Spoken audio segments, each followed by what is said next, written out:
በስመ አብ ወወልድ ወመንፈስ ቅዱስ አሐዱ አምላክ።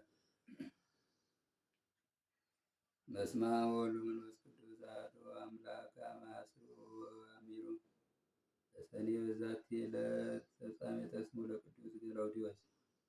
አንድ አምላክ በሆነ በአብ በወልድ በመንፈስ ቅዱስ ሰኔ 11 በዚችው ቀን በጦርነት ድል አድራጊው ከቤተ መንግሥት ሆነ የመላእክት አርአያ ያለው የከበረ ሰማዕት ገላውዴዎስ የተጋድሎ ፍጻሜ ነው። ይህ ቅዱስ ምድራዊ መንግስትንና የዚህን ዓለም ክብር የናቀ ነበረ። መልካም ገድልንም ተጋደለ። የማይጠፋ ሰማያዊ መንግስትንና የማያልቅ ክብርንም ወረሰ። የዚህም ቅዱስ የአባቱ ስም አብጥልዮስ ነው። እርሱም ለሮም ንጉሥ ለኑማርያኖስ ወንድሙ ነው። መልካሙን እንደ እስራኤል የያዕቆብ ልጅ እንደ ዮሴፍ እጅ ነበረ። እርሱም በጦርነት ላይ የበረታ ነበር። የአንጾኪያ ተወላጆችም ይመኩበት ነበር።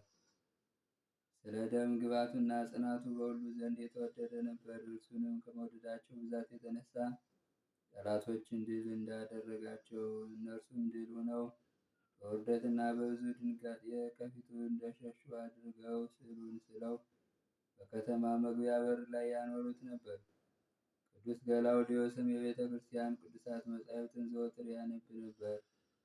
የሮም ንጉሥም ዜናውን ሰምቶ ሊያየው ወደደ። ልጁ ገላውዴዎስንም ይልክለት ዘንድ ወደ አባቱ ላከ። እርሱም ላከለት። በደረሰም ጊዜ በደስታ ሊቀበለው ንጉሡ ከሰራዊቱ ጋር ወጣ። ባየውም ጊዜ ደስ ተሰኘበት። የሮም ከተማ ሰዎችም ሁሉ ደስ አላቸው። ከእነዚያ ወራቶች በኋላ ከኩዛ አገር ሰዎችና ከአርማንያ ታላቅ ጸብ ተነሳ። ይህም ቅዱስ ገላውዴዎስ ክብር ይግባውና በጌታችን በኢየሱስ ክርስቶስ ታምኖ ወደ እነርሱ ወጣ። ድልም አደረጋቸው። ንጉሣቸውንም ያዘው፣ ጣዖቶቻቸውንም ሰበራቸው። ከዚህ በኋላ ወደ አንጾኪያ ተመለሰ። ዲዮቅልጥያኖስም የክብር ባለቤት ጌታችን ኢየሱስ ክርስቶስን ክዶ አምልኮ ጣዖትን ባጸና ጊዜ እጅግ አዘነ። ፊቅጦር የሚባል የእርማኖስ ልጅ ወዳጅ ነበረው። ሁልጊዜም የመጻሕፍትን ቃል ይሰሙ ነበር። ስለ ነፍሳቸውም ድኅነት ያነቡ ነበር። ከዚህ በኋላ ክብር ይግባውና ስለ ጌታችን ኢየሱስ ክርስቶስ ደማቸውን ያፈሱ ዘንድ ተስማሙ። በዚያን ጊዜ ሰይጣን በሽማግሌ አምሳል ታያቸው። ያዘነላቸው መስሎ እንዲህ አላቸው፣ ወዳጆቼ ሆይ መልካሞች ጎልማሶች ናችሁ፣ የነገሥታት ልጆችም ናችሁ። ስለ እናንተ እፈራለሁ፣ አዝንላችኋለሁ። እኔም ከንጉሥ ጋር ተስማሙ ዘንድ ለአማልክትም ታጥኑ ዘንድ እመክራችኋለሁ። ሲያዟችሁም ትእዛዙን አትተላለፉ። እናንተም ክርስቶስን በቤታችሁ አምልኩት። ይህ ንጉሥ ኃይለኛ ርኅራኄ የሌለው ጨካኝ ነውና አላቸው። ክብር ይግባውና ጌታችን ኢየሱስ ክርስቶስ ከእርሱ ጋር የሚነጋገራቸው ሰይጣን እንደሆነ አስገነዘባቸው። ክፋትን ሁሉ የተመላ የሐሰት አባት ሆይ ከእኛ ራቅ፣ አንተ ሁልጊዜ የእግዚአብሔርን ሕግ ትቃረናለህና አሉት። ያን ጊዜ መልኩን ለውጦ እንደ ጥቁር ባሪያ ሆነ። እንዲህም አላቸው፣ እነሆ ከንጉሥ አጣልቼ ደማችሁን እንዲያፈስ አደርገዋለሁ። ሰይጣኑም ይህንን ብሎ ወደ ዲዮቅልጥያኖስ ሂዶ ፊቅጦርን ገላውዴዎስን ካልገደልካቸው በአንተ ላይ ይነሳሉ፣ አንተንም ገለው መንግሥትህን ይወስዳሉ። እነርሱ የመንግሥት ልጆች ናቸውና አለው።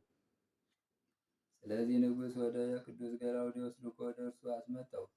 ለጣዖታቱም እንዲሰዋ ለመነው። የአባቱንም ሹመት ይሾመው ዘንድ ቃል ገባለት። ሰምቶም አልታዘዘለትም። ንጉሡም ክፉ ቃልን ሊናገረው አልደፈረም። ቅዱስ ገላውዴዎስን ግን በድፍረት ይናገረው ነበር። ያለ መፍራት ንጉሡንና የረከሱ አማልክቶችን ሰደበ። እርማኖስም ቅዱስ ገላውዴዎስን ወደ ግብፅ እንዲልከውና በዚያ እንዲገሉት ንጉሡን መከረው። እርሱ እንደ ልጁ እንደ ፊቅጦር ዓመፀኛ ነውና። ንጉሡም ወደ እንዴናው ገዥ እንዲህ ብሎ ጻፈ። ገላውዴዎስ ትእዛዛችንን አልተቀበለም፣ ቃላችንንም አልሰማም። አንተም ወደ ትእዛዛችን ይመለስ ዘንድ እነሆ በብዙ ድካም ሸንግለው፣ ይህ ካልሆነ ራሱን በሰይፍ ይቆረጥ አለ። ቅዱስ ገላውዴዎስም ወደ እስክንድርያ ይወስዱት ዘንድ ንጉሡ እንዳዘዘ ባወቀ ጊዜ የእኅቱ ባል የሆነ ሲድራማኮስን ጠርቶ ክብር ይግባውና ጌታችንን በማመን እንዲጸና ወገኖችን እንዲያጸናቸው አደራ አለውና በሰላምታ ተሰናበተው። ወደ እንዴናው ገዥ ወደ አርያኖስን በደረሰ ጊዜ አርያኖስ አይቶ ደነገጠ። ተነስቶም እጁን ሳመው፣ እንዲህም ብሎ ለመነው፣ ጌታዬ ገላውዴዎስ ሆይ ይህን ሥራ አትስራ፣ የንጉሥንም ትእዛዝ አትተላለፍ። ቅዱስ ገላውዴዎስም እንዲህ ሲል መለሰለት፣ ንጉሥ ያዘዘን ልትፈጽም እንጂ በነገርህ ልታስተኝ አልተላክሁም አለው። መኮንኑም እስከሚቆጣ ድረስ እንዲህ እርስ በርሳቸው ይነጋገሩ ነበር። በመኮንኑም እጅ ጦር ነበረ። ቅዱስ ገላውዴዎስንም ወጋው። ነፍሱንም ከደጓና በጌታችን እጅ ሰጠ። በመንግሥተ ሰማያት የሰማዕትነት አክሊልን ተቀበለ። ምዕመናንም መጥተው የቅዱስ ገላውዴዎስን ሥጋ ወሰዱ፣ በመልካም አገናነዝም ገነዙት። ከቅዱስ ፊቅጦር ሥጋ ጋርም በሳጥን ውስጥ አኖሩት። የስደቱን ዘመን እስኪፈጸም ጠበቁት። ከዚህ በኋላ የቅዱስ ፊቅጦር እናት ቅድስት ሶፊያ ወደ እንዴናው ሀገር መጣች። ቅዱሳን ገላውዴዎስንና የፊቅጦርን ሥጋቸውን ወስዳ ወደ አንጾኪያ ደረሰች። የቅዱስ ገላውዴዎስ ሥጋ አስዩጥ በሚባል ሀገር ይኖራል የሚልም አለ። እግዚአብሔር ምስጋና ይሁን። እኛንም በእነዚህ መስተጋድል ጸሎት ይማረን፣ በረከታቸው ከእኛ ጋር ትኑር ለዘላለሙ አሜን። ሰላም ለገላውዴዎስ ሃይማኖተ ክርስቶስ አሪዞ አልባሰ መንግስት ያወዞ ለመኮንን አላዊን ዘይት ጋዞ እምይስማቃሎ የሚሰጠው ትእዛዞ በኩናተ እዱ አብደረ ተረግዞ ሰላም ለክሙ ማት እስራ ዋዱ አዲ ስሳ ወሰባቱ ላሩተ ገድ ጸማዱ አይበራነ ገላውዴዎስ ማርዘም ቤተ መንግስት ሙላዱ ለልበ ዚአየ ከመ ይትፈጸም መፍቅዱ ውስተ ምስዋየው ለስለቴ ሰዱ። በዚችም ዕለት በመድኃኒታችን በኢየሱስ ክርስቶስ ስም እስክንድርያ ከተማ የተሰራችው የአርባው ሰማዕታት ቅዳሴ ቤተክርስቲያንና የእስክንድርያው ሊቀ ጳጳሳት የቅዱስ ክርዳኑ መታሰቢያ ነው። በረከታቸው ከእኛ ጋር ለዘላለሙ ትኑር አሜን። ሰላም ለቅዳሴ ቤትክሙ ኢየሱስ መድኃኒነ በእስክንድርያ ዘኮነ አብየ ከግዚኦ አንቃይዶነ አይንተነ ከመ ታበነ እምቅድመ ኃጢአት ግእዛነ ንጸና ከንህነ እምዘመን ዘመነ። ሰላም ለኪቱ ዘባማን በበዘ ጸሎት ሚካኤል ካህን ክርስቶስ ክብራ እግስተ ሙቃዬ ዛጺን አድኅንኒ እምስሕተቱ ለብሲ ምስኪን አመ ሞቅ ጽኑ ይትፈታ ሰይጣን። በስመ አብ ወወልድ ወመንፈስ ቅዱስ አሐዱ አምላክ አማስሩ ወሰኒዩ ለሰኔው ዛቲ ዕለት ይብሩ ተዝካረ ክቡር መልአከ ሚካኤል ሊቀ መላእክት ወዛቲ ዕለት ካዕበ ሴሞ እግዚአብሔር ውስተ ጾታው ለሚካኤል ሊቀ መላእክት መልዕልተ ኩሎሙ መላእክት።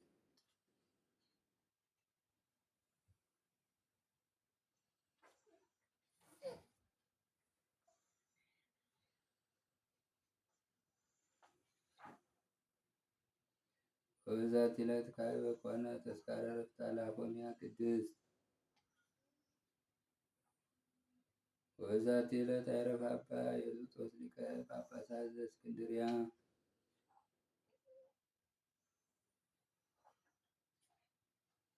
ወበዛቲ ዕለት አይረፈ አባ ቄርሎስ ሊቀ ጳጳሳት ዘሀገረ እስክንድርያ።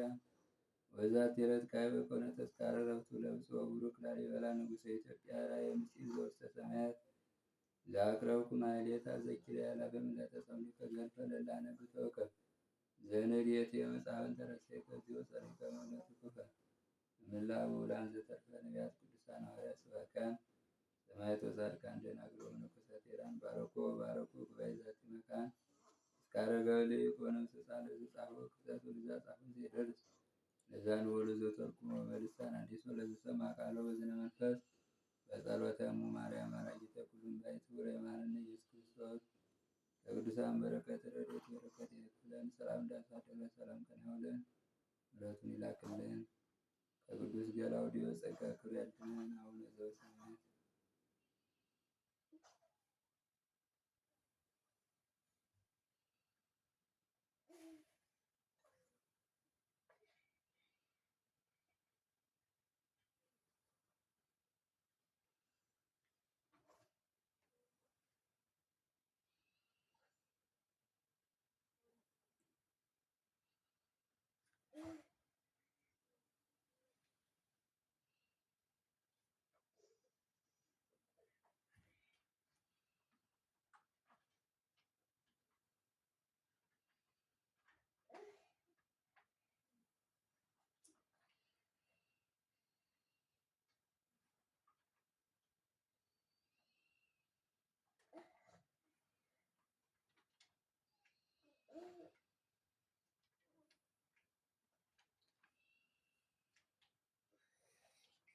ታምራቲሆሙ ለሐና ወኢያቄም ዘወለዱ ባለማርያም ወላዲተ አምላክ ሰማያዊ ምድራዊ ንጉሥን የወለደች ማርያምን የወለዱ ያንና ኢያቄም ያደረጉት ታምር ነው።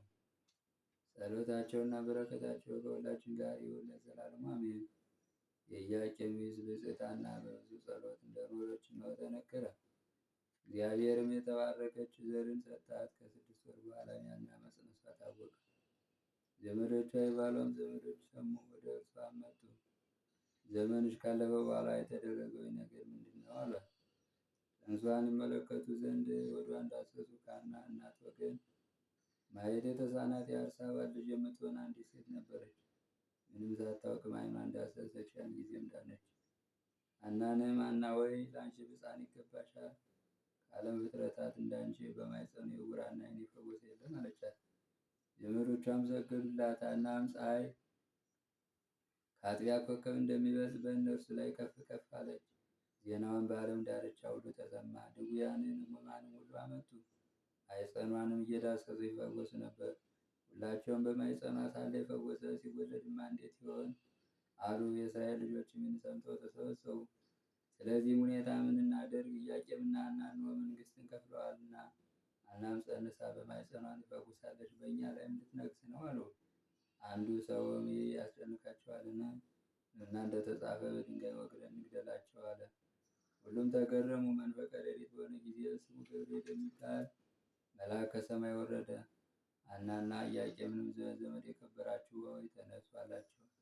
ወደ ሊባኖስ ተራራም ወሰዳቸው፣ በዚያም ሰወራቸው። ግርማ ሞገስ